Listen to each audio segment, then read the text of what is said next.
घड़ी में 3 बज रहे थे। एम्मा करवटें ले रही थी, नींद नहीं आ रही थी।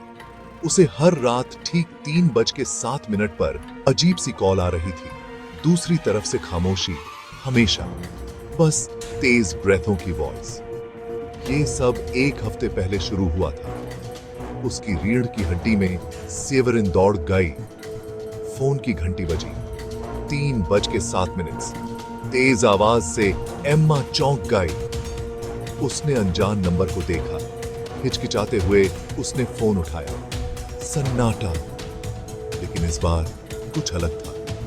एक फुसफुसाहट, धीमी और कर्कश, जैसे पुराने कागज रगड़ रहे हों। एम्मा के रोंगटे खड़े हो गए। वो शब्दों को समझ नहीं पा रही थी। उसने अपनी सांस रोकी, सुनने की कोशिश की। अगली कुछ रातों तक विस्परें तेज होती गईं। उसके बाद एक धीमी, खौफनाक हंसी की आवाज आती। ये अब और पास से आ रही थी, जैसे कोई उसकी खिड़की के बाहर ही हो।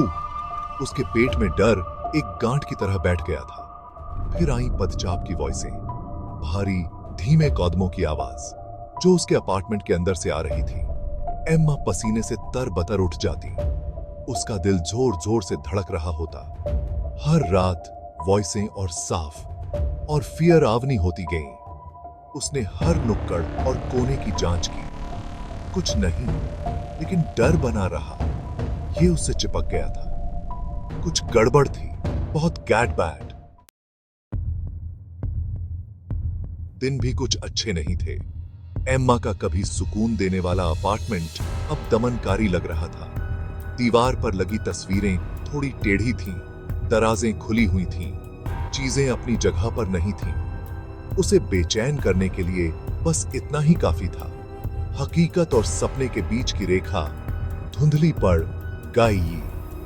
नींद कोई राहत नहीं देती थी। बस 3:07 पर उस खौफनाक कॉल का इंतजार रहता था। उसका फोन एक टाइम बम बन गया था। हर घंटी उसके अंदर दहशत की एक लहर दौड़ा देती थी। डर उसके दिमाग को कुतर रहा था। वो उसकी गिरफ्त में थी, उसकी पपेट।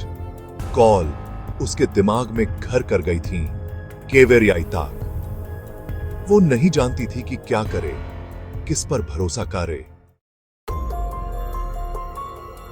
सेक्शन 4, आखिरी वार्निंग। एक रात कॉल में एक फर्क था। ना कोई फुसफुसाहट, ना हंसी, ना ही पदचाप। बस एक आवाज, धीमी और खतरनाक। आज रात कॉल का जवाब दो, वरना। आवाज ने उसकी रीढ़ की हड्डी में सिवरिन दौड़ा दी।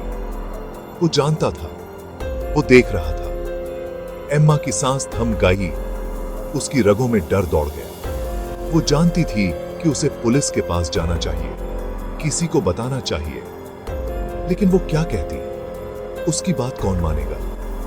धमकी हवा में लटकी हुई थी, भारी और घुटन भरी। एम्मा का हौसला टूट गया। कॉल, वॉइसें, डर, ये सब बहुत ज्यादा था। उसने कॉल को अनसुना करने का फैसला किया। वो बस यही चाहती थी कि ये सब बंद हो जाए।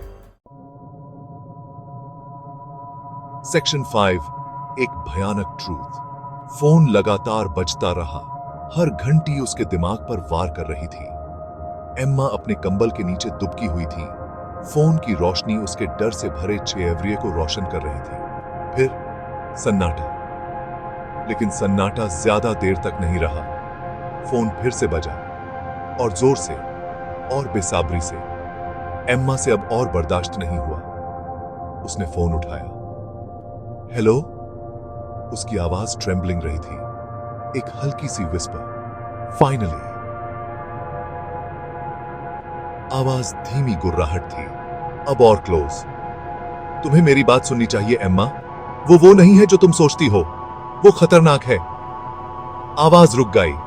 तुम्हारा बॉयफ्रेंड, ये सब उसके पीछे है।